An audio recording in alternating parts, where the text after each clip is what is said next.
তো দেহের মধ্যে আমি 9টা ছিদ্র দিয়েছি। কটা কটা কটা 9টা ছিদ্র। 9টা ছিদ্র কি? 2 চোখ, 2 নাক, 2 কান, একটা গাল, সামনে পেছনে, এই 9টা ছিদ্র। এই 9টা ছিদ্রের যে কোনো একটা ছিদ্র দিয়ে আমি তোর আত্মাটাকে বের করে নিই। কি আশ্চর্য! কত মানুষ মারা গেছে দেখবেন, মানুষটা পেশাব ফিরে ফেলেছে, মরে গেছে। কত মানুষ মারা গেছে দেখবেন, পায়খানা ফিরে ফেলেছে। কত মানুষ মারা গেছে দেখবেন, চোখটা চেয়ে আছে। কত মানুষ মারা গেছে দেখবেন, গালটা হাঁ করে আছে। কত মানুষ মারা গেছে দেখবেন, ঘাটটা বেঁকে হাতটা খিঁচে আছে। আবার কত মানুষ মারা গেছে দেখবেন, রাতের বেলা মানুষটা ঘুমালো, সকালবেলা আর উঠলো না, নাড়ানো হচ্ছে, নড়ছে, ঘাড় মাথা সব নড়ছে। কত মানুষ মরে গেলে শক্ত হয়ে যায়, ঠিক না বেঠিক? আর কত মানুষ দেখবেন শক্ত হয় না, নরম থাকে। ভাবা যায়? ভাবতে পেরেছেন কোনদিন? শুনে নিন, আপনাদের এই গ্রামে কোন মানুষ যদি মারা যায়, মারা যাওয়ার পরে, মা বোনেরা ভালো করে শুনুন, কোন মানুষ যদি মারা যায়, মারা যাওয়ার পর আপনারা তাকে গোসল দিয়ে, কাফন পরিয়ে, জানাজা পড়িয়ে মাটি দেন, তাই তো নাকি? আরে ভাই বলুন না। 20 দিন পর, কতদিন? 20 দিন পরে কোনদিন কবরটা খুলে দেখেছেন একবার? দেখেননি না? একবার দেখবেন। 20টা দিন পর মাটি দিয়ে আসা, 20 দিন পর 2টো বাঁশ তুলে দেখবেন মালটা কেমন আছে। শুনে নিন, মানুষকে মাটি দিয়ে আসার পর 8 থেকে 10 দিন যখন হয়ে যায়, এ মাথার চুলগুলো, গায়ের লোমগুলো, নখগুলো খসে খসে পড়ে যায়। 12 থেকে 14 দিন পরে ব্রেনটা পচে গিয়ে নাক দিয়ে, কান দিয়ে, গাল দিয়ে গড়তে থাকে। 18 থেকে 20 দিন পর পেটটা ফেটে যায়, পোকায় তৈরি হয়। 2 মাস পর সমস্ত মাংস, চামড়া পোকায় খেয়ে নেয়। 6 মাস পর সব শেষ হয়ে যায়। কোথায় গেল সুন্দরী দেহ? এ নারী, কোথায় তোমার সুন্দরী দেহ গেল? এই যুবক, কোথায় গেল তোমার সুন্দর দেহ? মাটির দেহ মাটি হবে, পুড়ে হবে ছাই। এ দেহ পচা দেহ, গরব কিসের ভাই? মাটির নিচে যদি আপনার দেহটা টাটকা থাকে, তাহলে জানবেন আপনি একজন সত্যিকারের মানুষ। মাটির উপরে আপনি একজন সত্যিকারের মানুষ ছিলেন।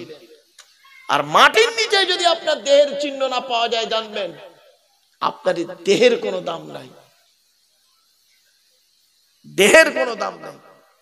মাটির নিচেই দেহটাকে টাটকা রাখতে গেলে কি করতে হবে? উপরে, মাটির নিচেই দেহ টাটকা রাখতে গেলে মাটির উপরে কি করতে হবে? কিছুই নয়, 2টো জিনিস। কি কি? বল বল বল বল বল। 2টো জিনিস করতে হবে। কটা জিনিস? এই কোরআনে আছে, এই কোরআনে আছে। 2টো জিনিস তুমি করো, 2টো জিনিস তুমি করো। কি? 1 নাম্বার, 100% তুমি আল্লাহকে বিশ্বাস করো। জোরে বলুন। আমাদের বিশ্বাসটা আল্লাহর উপরে কত পার্সেন্ট হবে? জোরে বলুন। 100%। আচ্ছা, আপনারা আল্লাহকে 100% বিশ্বাস করেন? জোরে বলুন। এখানে বসে বলছেন, প্র্যাকটিক্যালি কিন্তু 100% করেন না। বাস্তব বলছি, এখানে বসে আবেগে বললেন 100% আল্লাহকে বিশ্বাস করি, প্র্যাকটিক্যালি কিন্তু 100% করেন না। একটা উদাহরণ দেবো, হ্যাঁ? কোরআন থেকে দিই। আল্লাহ বলছেন, ফাইদা রাকিবু ফিল ফুলুকি দা'আবুল্লাহা মুখলিসিনা লাহুদ্দিন ফালাম্মা নাজ্জাহুম ইলাল বাররি ইযা হুম ইউশরিকুন। 21 নম্বর পারা 3 নম্বর পৃষ্ঠা 3 নম্বর লাইন, সূরার নাম সূরা আনকাবুত। আল্লাহ বলে দিলেন, বান্দা যখন নৌকায় করে নদী পার হতে যায়, নদীর মাঝখানে যখন নৌকাটা একবার টলমল করে, ওরা তখন প্রত্যেকেই প্রাণীর ভয়ে, মরণের ভয়ে আল্লাহ আল্লাহ বলে চিৎকার করে। ঠিক না বেটি? আল্লাহ বলে, আমার নাম রহমান, আমার নাম রহিম, তোদের কান্না সহ্য করতে পারি না। ফালাম্মা নাজ্জাহুম ইলাল বাররি, যখন ফেরেশতার মাধ্যমে ডাঙায় তুলে দিই, ওরা এত বড় মুনাফিক বদমাইশ, যেই ডাঙায় উঠে গেল, ইযা হুম ইউশরিকুন, আমার সঙ্গে শিরক করে আর বলে মাঝি ভালো ছিল বলে বেঁচে গেছি বে, নইলে মরে যেত। ঠিক না বেটি? হলো, কোরআন থেকে দলিলটা দিলাম। আচ্ছা, আপনাদের এই গ্রামে কত লোকের বাস? এই গ্রামে বলুন না, বলুন না। মুসলিম মুসলিম কত ঘর? 300। এখানে বুড়ো বুড়ো বুড়ো লোকেরা আছে, বুড়ো বুড়ো লোকেরা আছে। ও সব এসছে না, সব শুয়ে আছে? শুয়ে আছে বুড়ির কাছে, তাই তো? হ্যাঁ, ঠিক আছে। এই বাচ্চারা হাসছে, এই কথাটা শুনে বাচ্চারা হাসছে। আরে বললে হবে, এসব কি নরমালের বাচ্চা? এসব সিজানের বাচ্চা রে ভাই, বহুত চালাক। চলো বাবা, আরেকটা উদাহরণ দিচ্ছি, আরেকটা উদাহরণ দিচ্ছি, আপনাদের শুনে নিন, খারাপ সেন্স নেবেন না কেউ।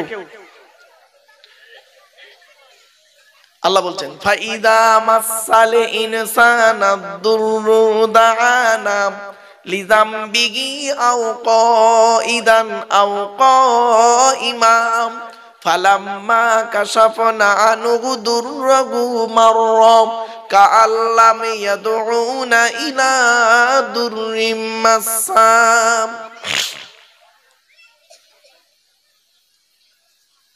পবিত্র কোরআনে আল্লাহ পাক জানিয়ে দিলেন, 11 নম্বর পারার 8 নম্বর পৃষ্ঠার একেবারে সূরার নাম সূরা ইউনূসের 12 নম্বর আয়াত আল্লাহ পাক বলে দিলেন, বান্দাকে যখন আমি বিপদ দিই, ও দাঁড়িয়ে বসে শুয়ে কাকুতি মিনতি করে আমার কাছে কান্নাকাটা করে, আর যখন বিপদ থেকে উদ্ধার করে দিই, ও তখন আমাকে ভুলে যায়। ঠিক না বেঠিক? এখানে বসে বললেন আপনারা আল্লাহকে 100% বিশ্বাস করেন, কিন্তু প্র্যাকটিক্যালি আল্লাহকে 100% বিশ্বাস করি না আমরা। ঠিক না বেঠিক? যারাই পৃথিবীতে 100% প্র্যাকটিক্যাল আল্লাহকে বিশ্বাস করেছে, তারাই আল্লাহর মাকবুল মঞ্জুর বান্দায় পরিণত হয়েছে। জোরে বলুন যে ব্যক্তি হবে। আমি আপনাদের বলে দিলাম, মাটির উপরে যেমন দেহটা টাটকা আছে, মাটির নিচেই দেহ টাটকা রাখতে গেলে দুটো কাজ করতে হবে। এই মা বোনেরা ভালো করে শুনে নিন, আজকের মাটির উপরে বসে আছেন, প্লাস্টিকের উপরে বসে আছেন টাটকা দেহ নিয়ে, আর প্লাস্টিকের নিচেই যখন চলে যাবেন মৃত্যুর পরে, আপনার কবরে যেন আপনার দেহটা টাটকা থাকে। টাটকা দেহ রাখতে গেলে দুটো জিনিস করতে লাগবে। 1 নাম্বার হলো 100% ঈমান আনতে হবে আল্লাহর উপরে। 100% ঈমান আনতে হবে আল্লাহর উপরে। ওমাই ইউমিন বিল্লাহ, আল্লাহ বলছেন 100% তুমি আল্লাহকে বিশ্বাস করো। 2 নাম্বার হলো ওয়ায়ামাল সলিহা, ওয়ায়ামাল সলিহা। পৃথিবীতে যতদিন বাঁচবে ভালো ভালো কাজগুলো করে যাবে, ভালো ভালো কাজগুলো করে যাবে, ভালো ভালো কাজগুলো করে যাবে, লোকের গোঁজা মেরে মেরে বেড়াবে না। কিছু বুঝতে পারছেন? ছোট্ট একটা উদাহরণ দিচ্ছি। পৃথিবীর সবথেকে কঠিন কাজ কি জানেন? পৃথিবীর সবথেকে কঠিন কাজ হলো আত্মসমালোচনা করা। কি বললাম? নিজেকে নিয়ে সমালোচনা করা হলো পৃথিবীর সবথেকে কঠিন কাজ। আত্মসমালোচনা করুন আপনারা। আচ্ছা, আমি কি একজন মুসলমান?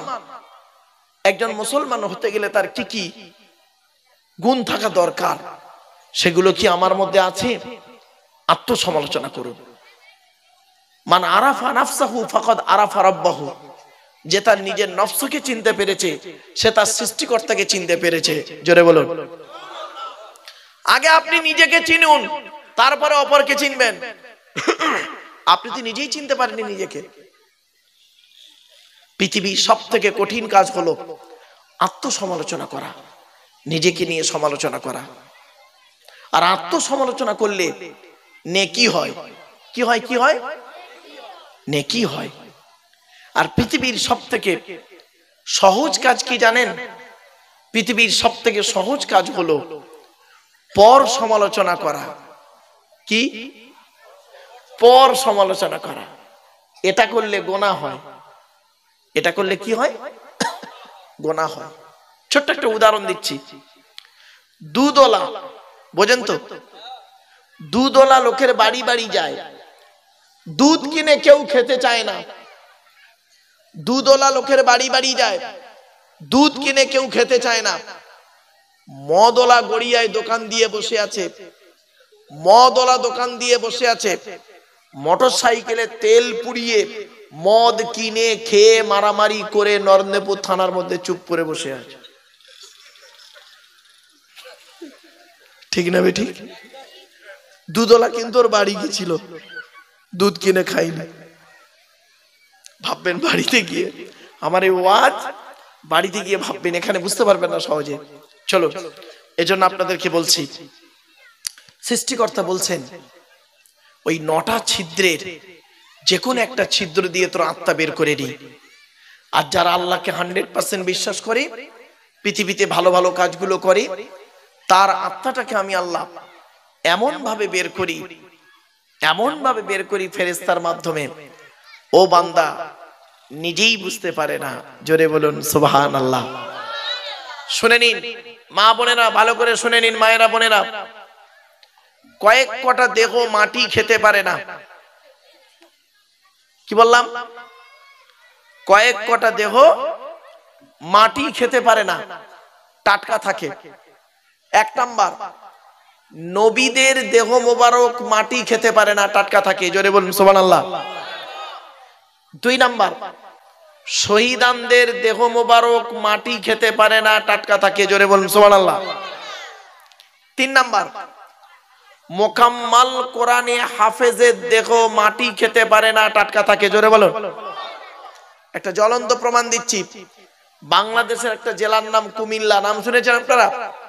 তো কুমিল্লা জেলায় একটা 14 বছরের বাচ্চা ছেলে পেটের রোগে, হাফেজ ছেলে পেটের রোগে মারা যায়। বাচ্চাটার মারা যাওয়ার, মাটি দেওয়ার 8 বছর পরে পাশে একটা কবর খোলা হচ্ছিল। তো খুলতে গিয়ে বাচ্চার কবরটা খুলে যায়, ওই বাচ্চা হাফেজ সাহেবের কবরটা খুলে যায়। তা খুলে যাওয়ার পর যারা কবর খুলছিল তারা মসজিদের ইমাম সাহেবকে ডেকে এনেছে। মসজিদের ইমাম সাহেব ফোন করে 5-6 জন মাওলানাকে ডেকে এনেছে। ওদের মধ্যে 2 জন মাওলানা কবরে নেমে হাফেজ সাহেবের মুখটা খুলে দেখছে। 8 বছর আগে যেমন কপ্পুত দিয়েছিল টাটকা দেহ, 8 বছর পরে সেই টাটকা দেহ আজও রয়েছে। কি বুঝলেন? মা বোনেরা ভালো করে শুনে নিন, পেট থেকে যদি একটা ছেলে বেরোয়, একটা বাচ্চা যদি হয়, ওটাকে কোরআনে হাফেজ করবেন, কোরআনে হাফেজ করাবেন। কোরআনে হাফেজের মূল্য কি জানেন? কল্পনা করতে পারবেন না। যাই হোক, মোকাম্মাল কোরআনে হাফেজের দেহ মাটি খেতে পারে না, টাটকা থাকে। 4 নাম্বার, হাক্কানি আলেমের দেহ মাটি খেতে পারে না, টাটকা থাকে। কি আলেম? হাক্কানি আলেম। আল্লাহ নবী বলেছেন, কুন আলিমান, হাক্কানি আলেম হও। হাক্কানি আলেম যদি হতে না পারো, আও মুতাআল্লিমান, হাক্কানি আলেমের ছাত্র হও, তাও যদি সুযোগ না পাও, আও মুস্তামিয়ান, হাক্কানি আলেমরা যেটা বলে মনোযোগ সহকারে সেটাকে শ্রবণ করো, তাও যদি সুযোগ না পাও, আও মুহিব্বান, হাক্কানি আলেমদেরকে অন্তর দিয়ে ভালোবাসো, ওয়ালা তাকুন খামিসান ফাতুহলিকু, 5 নাম্বারটা হতে যেও না, তাহলে তুমি জাহান্নামী হয়ে ক্ষতিগ্রস্ত হয়ে যাবে। এজন্য বাপেদের বলে যাচ্ছি, হাক্কানি আলেমদের সঙ্গে ওঠা বসা করবেন। আপনাদের মসজিদের ইমাম সাহেব, এলাকায় মসজিদে যত ইমাম আছে, এখানে একটা সুন্দর মাদ্রাসা আছে, মহিলাদের মাদ্রাসা। সেই মাদ্রাসার শাইখুল আজ মোহতামিম সাহেবের সঙ্গে আমার অনেক কথা হচ্ছিল মসজিদে বসে। মেয়েদেরকে ওই মাদ্রাসাতে পাঠাবেন, শিক্ষা দেবেন। কিছু মেয়েদের শিক্ষার প্রয়োজন আছে। এই মা বোনেরা ভালো করে শুনে নিন, 5 রকম পোশাক পরা মেয়েদের হারাম। করকম 5 রকম পোশাক পরা মেয়েদের হারাম, হারাম, হারাম। কি কি? 1 নাম্বার, এই মেয়ে ছেলে, টাইট ফিট পোশাক পরা তোমার জন্য হারাম। কি বললাম?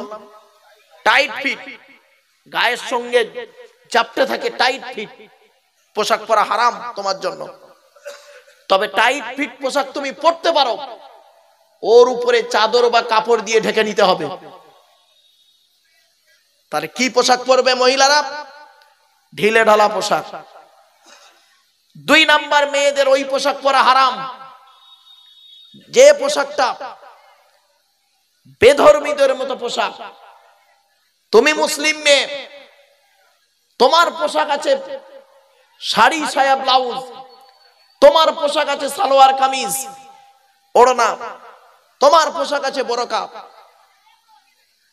2 নাম্বার হলো। 3 নাম্বার, ওই পোশাক পরা মেয়েদের হারাম বিপরীত লিঙ্গের মতো পোশাক পরা হারাম। বিপরীত লিঙ্গের মতো পোশাক পরা হারাম। এই মেয়ে ছেলে, তোমার বাচ্চাকে, তোমার ছোট মেয়েকে, 4-6 বছরের মেয়েকে লজ্জা করে না? তুমি কি করে তাকে বাচ্চা ছেলে জিন্সের প্যান্ট পরাও? ঠিক না বেঠিক? আজ আপনাদের বলে যাচ্ছি, যারা বাপ হয়েছেন, মা হয়েছেন, খবরদার বাচ্চা মেয়েদেরকে জিন্সের প্যান্ট, দেখবেন বাচ্চা মেয়েদেরকে জিন্সের প্যান্ট পরায় আর গেঞ্জি পরায়, ওকে ছেলে সাজিয়ে রাখে।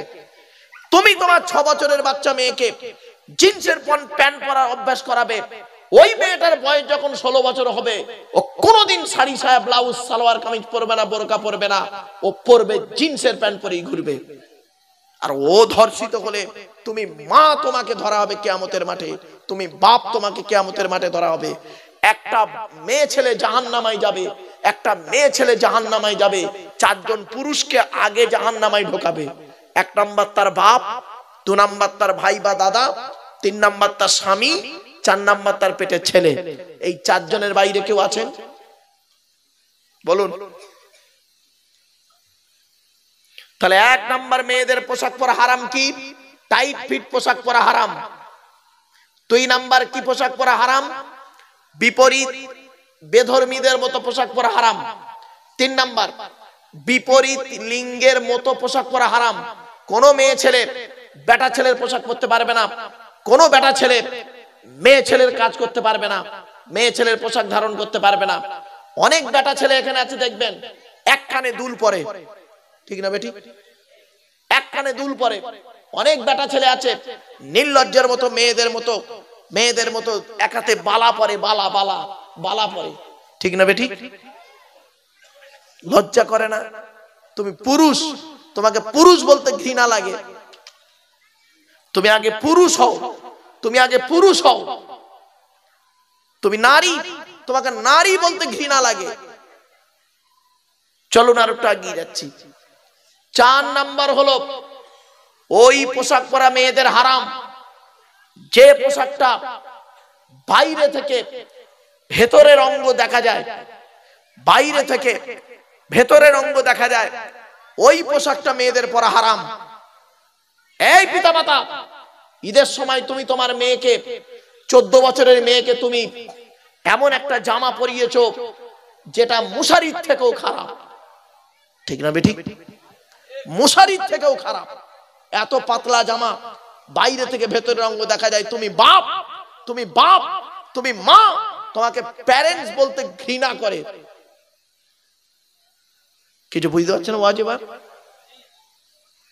5 নাম্বার, মেয়েদের ওই পোশাক পরা হারাম যে পোশাকটা পরলে বিপরীত লিঙ্গকে আকর্ষণ করে। কিছু বুঝতে পারছেন আমার ওয়াজ? মেয়েদের ওই পোশাক পরা হারাম যে পোশাকটা পরলে বিপরীত লিঙ্গকে আকর্ষণ করে। অনেক মেয়ে ছেলে আছে দেখবেন, আপনাদের এখানে পুকুরে কেউ গোসল করে না, তাই তো? কম বেশি পুকুরে মেয়ে ছেলেরা গোসল করে। এই যে পুকুরে মেয়েরা গোসল করে, ওই পুকুরে যেন পুরুষরা গোসল যেন না করে একসঙ্গে। গ্রামে গঞ্জে হয় একটা বড় পুকুর, একদিকে মেয়েরা স্নানে গোসল করছে, ওইদিকে এদিকে ছেলেরা গোসল করছে। ছি! শুনে নিন, যে পুকুরে মেয়েরা গোসল করে সেখানে প্লাস্টিক দিয়ে, বাঁশ দিয়ে ঘিরে দেবেন।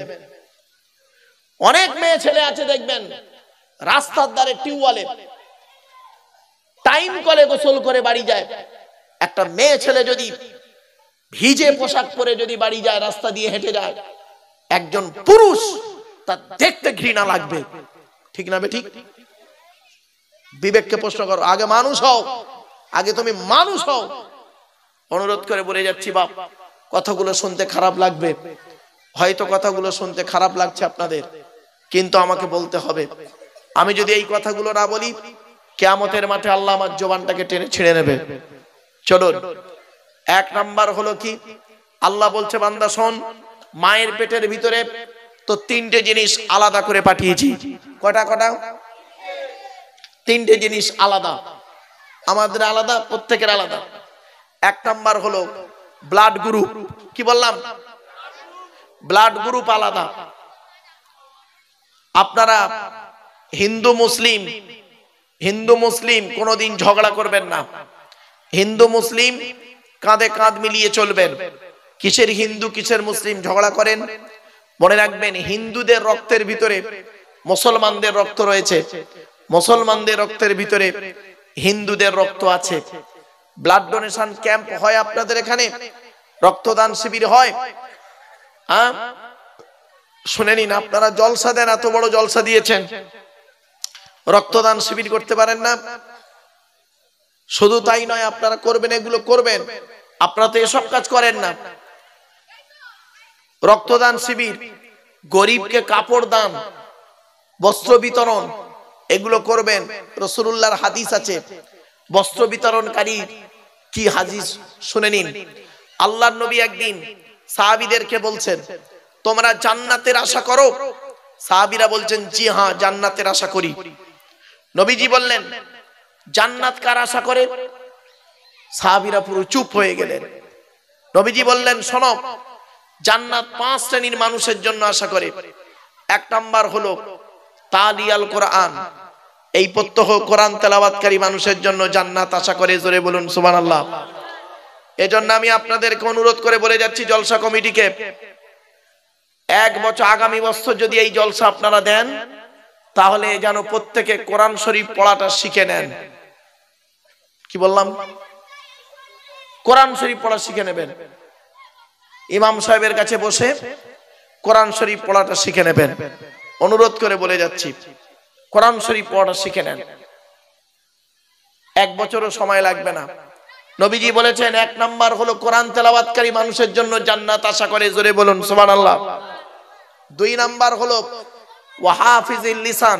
এই বাচ্চারা, এই যাও, চল যাও, চল যাও।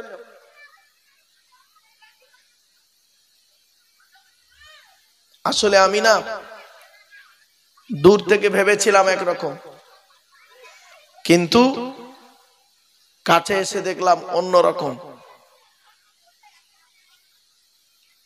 ভেবেছিলাম আলাদা,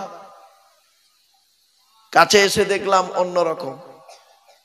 ভেবেছিলাম খুব শিক্ষিত মানুষের আগমন ঘটবে, শিক্ষিত এলাকার মানুষ সব বসে থাকবে, তাদের সামনে বক্তব্য দিতে গেলে আমাকে চিন্তা ভাবনা করে কথা বলতে হবে। একদম সাইলেন্ট হয়ে বসে থাকবে তারা। যে কজন আছেন সলিড আছেন, এইটুকুই যথেষ্ট। আমার কথাগুলো একটু মূল্যায়ন করুন। আমি এই ওয়াজ যদি না করি, কিয়ামতের মাঠে আল্লাহ আমার জবান টেনে ছিঁড়ে নেবে।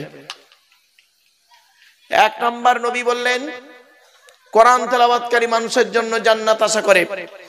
2 নাম্বার নবী বললেন, ওয়াহাফিজিল লিসান, জবানকে হেফাজতকারী মানুষের জন্য জান্নাত আশা করে। হারাম খাবার খাওয়া থেকে জিভটাকে ঠিক করুন। মা বোনদেরকে বলে যাচ্ছি, বাবাজি যুবক ভাইদেরকে বলছি, হারাম খাবার খাওয়া থেকে জিভটাকে ঠিক করুন। বাজে ভাষা বলা, এই বাচ্চা এই এই যাও যাও, এই বাড়ি বাড়ি যাও।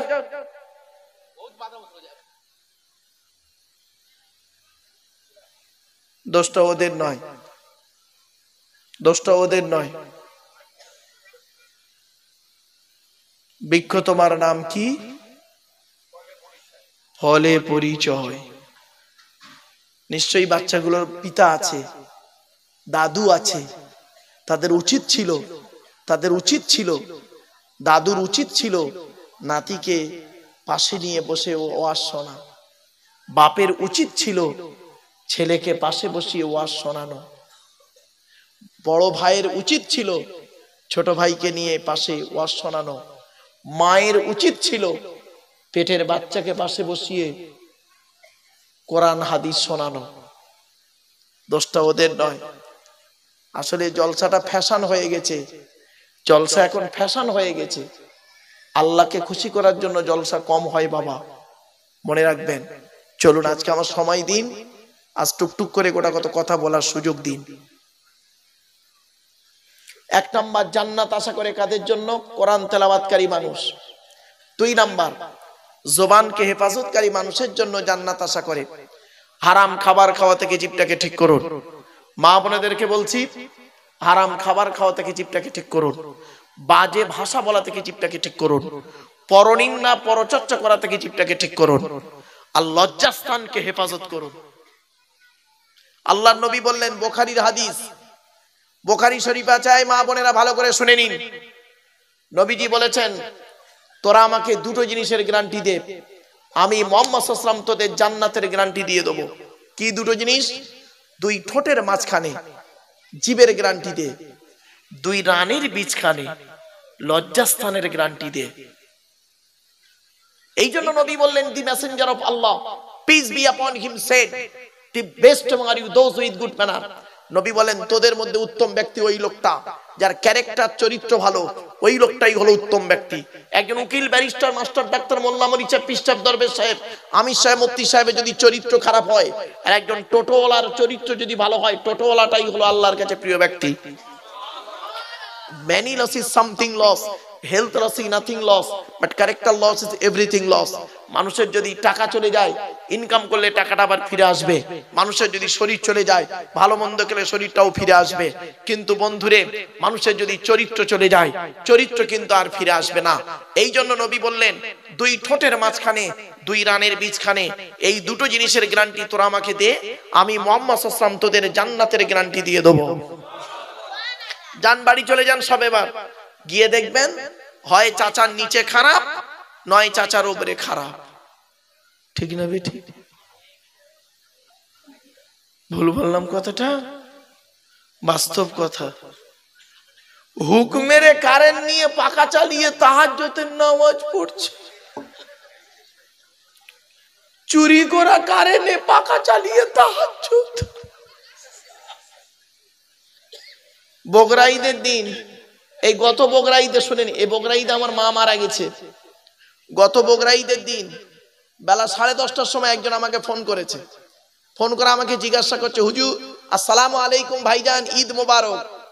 তা বগরা ঈদের দিনে আমি বলছি, ওয়ালাইকুম আসসালাম, ঈদ মোবারক। বলছে, ভাইজান দুটো মশলা জানতে হবে। বললাম, কি? 1 নাম্বার মশলাটা শুনবেন।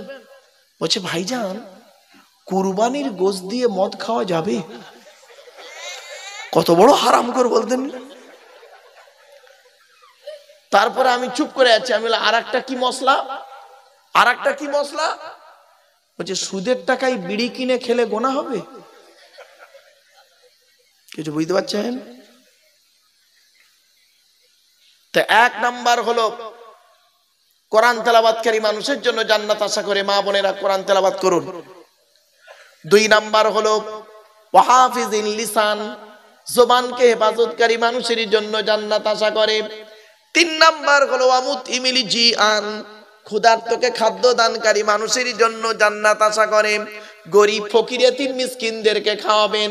বাড়িতে যদি বাপ মারা যায়, মা মারা যায়, শ্বশুর শাশুড়ি মারা গেছে, তাদের নামে দুটো ফকির খাইয়ে দেবেন। তাদের জন্য দান খয়রাত করবেন, তারা কবরে শুয়ে শুয়ে সওয়াব পাবে। বন্ধুরে, এখানে কত মানুষ বসে আছে, বাপ মারা গেছে, মা মারা গেছে, ঠিক না বেঠিক? অনেকের বাপ চলে গেছে, মা চলে গেছে, কিন্তু বাপ মা কি জিনিস কেউ তো বোঝেনি। অনুরোধ করে বলে গেলাম, এক নাম্বার কি হবে? নবী বললেন কোরআন তেলাওয়াতকারী মানুষের জন্য জান্নাত আশা করে। দুই নাম্বার হলো জবানকে হেফাজতকারী মানুষের জন্য জান্নাত আশা করে। তিন নাম্বার হলো ক্ষুধার্তকে খাদ্য দানকারী মানুষের জন্য জান্নাত আশা করে। চার নাম্বার হলো ওয়ামুকসিলুরিয়ান, বস্ত্রহীনকে বস্ত্র দানকারী মানুষের জন্য জান্নাত আশা করে। এই জন্যই বলেছিলাম বাবা বস্ত্র বিতরণের কথা, এমনি বলিনি। পাঁচ নাম্বার হলো আমান সাল্লাল্লাহু আলা হাবিবির রহমান, যে ব্যক্তি নবীর উপরে বেশি বেশি করে দরুদ পাঠ করে, ওই লোকটার জন্য জান্নাত আশা করে থাকে। তাই বিশ্বনবী মুহাম্মদ সাল্লাল্লাহু আলাইহি সাল্লামের উপরে কোরআন নাজিল হয়েছে। আপনাদেরকে অনুরোধ করে বলে যাচ্ছি, মায়ের পেটের ভিতরে এখন বাচ্চাকে রেখে দিয়েছি, ঠিক না বেটি? মায়ের পেটের ভিতরে এখনো বাচ্চা আছে। আল্লাহ বলে তিনটে জিনিস তোদের আলাদা করেছি। কটা কটা কটা? এক নাম্বার কি? Blood group. কি? এখানে যত মানুষ বসে আছে, নারী পুরুষ যারা বসে আছে, অনেকের নিজের ব্লাড গ্রুপ নিজে জানে না, ঠিক না বেটি? নিজের ব্লাড গ্রুপ কি নিজে জানে না অনেক নারী পুরুষ বসে আছে মুসলমানেরা। আর একটা কথা বলে যাচ্ছি, আজকের বাড়ি গিয়ে কাল সকালবেলা রেশন কার্ড যেগুলো বলে যাচ্ছি শুনে নিন। যেদিন হবে সেদিন বুঝবে ঠেলা, এখন বুঝতে পারবে না। এই মা বোনেরা ভালো করে শুনে নাও, রেশন কার্ড, কি বললাম? রেশন কার্ড, ভোটার কার্ড, কি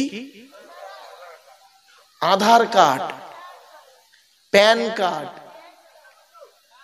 জমির দলিল, passport, driving licence, panchayat certificate, এটা পঞ্চায়েত এলাকা তো, পঞ্চায়েত সার্টিফিকেট, প্রত্যেকটা নাম যেন এক হয়।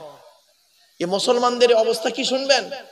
রেশন কার্ডে রয়েছে আব্দুল গফফার মোল্লা, ভোটার কার্ডে রয়েছে গফফার মোল্লা, আবার আধার কার্ডে আছে মোল্লা আব্দুল গফফার। লেঠালা, ঠিক না বেটি? ভুল বলছি?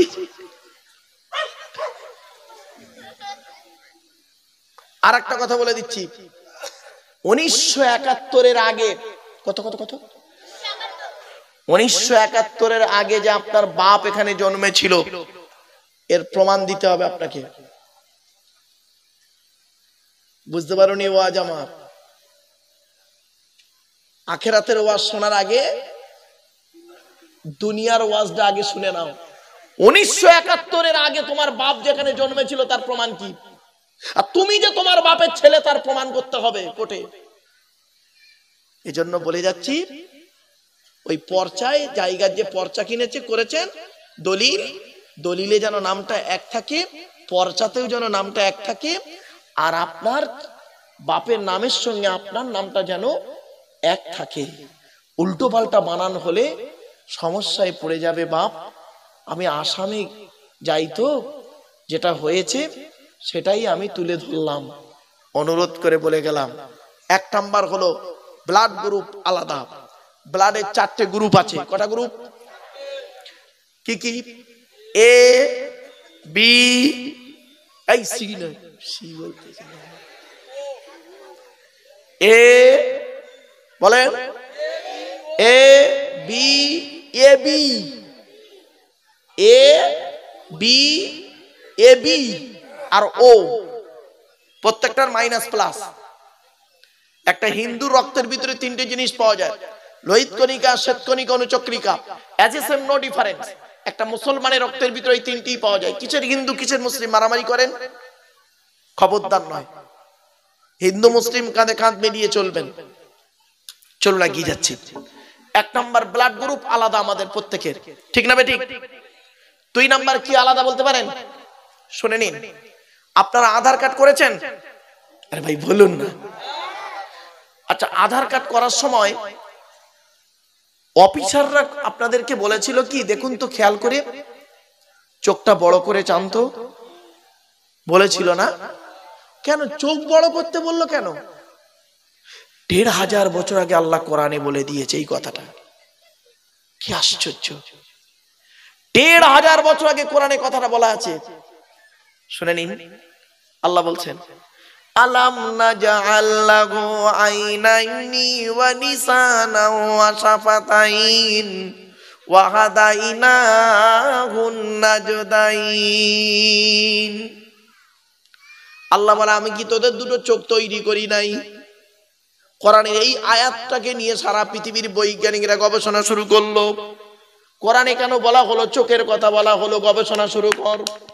কোরআনের আয়াত নিয়ে গবেষণা করতে করতে বের করে ফেললো, সারা পৃথিবীতে যত মানুষ জন্মগ্রহণ করেছে, সারা পৃথিবীতে যত মানুষ মারা গেছে, যত মানুষ বেঁচে আছে, যত মানুষ পৃথিবীতে আসবে, কারো চোখের রেটিনার সঙ্গে কারো চোখের রেটিনার কোনো মিল নাই। এই জন্য অফিসাররা আপনাদেরকে বলেছিলেন চোখটাকে বড় করে চান, কারণ খুনিকে আইডেন্টিফাই করা হয়। খুনি, আমার ভাষা বুঝতে পারছেন আপনারা? খুনিকে আইডেন্টিফাই করা হয় যখন তার টিপ না মেলে, ফিঙ্গারপ্রিন্ট যখন না মেলে, তখন ওই চোখের রেটিনা দিয়ে তাকে আইডেন্টিফাই করা হয়। 1500 বছর আগে কোরআনে বলে গেল। আরে মুসলমানের বাচ্চা, এ মুসলমানের বাচ্চারা এই কোরআনটাকে পড়লো না। এ কোরআনকে নিয়ে গবেষণা করছে কারা? America, London, France, Britain, Japan, Jordan, জার্মানির ঠান্ডা করে বসে বসে কোরআনকে নিয়ে গবেষণা করছে। কারা করেছে? Humphry Davy, Michael Faraday, Einstein, Isaac Newton, doctor Maurice Bucaille, mister Cook, mister জাবিরিন, mister Campbell, Rajaram Mohan Roy, Ishwarchandra Vidyasagar, Rabindranath Tagore, Acharya Jagadish Chandra Bose, Francis Drake, William স্কিথমুর, Williams Harvey, Thomas, George Bernard, এরা কোরআন কিনে গবেষণা করলো।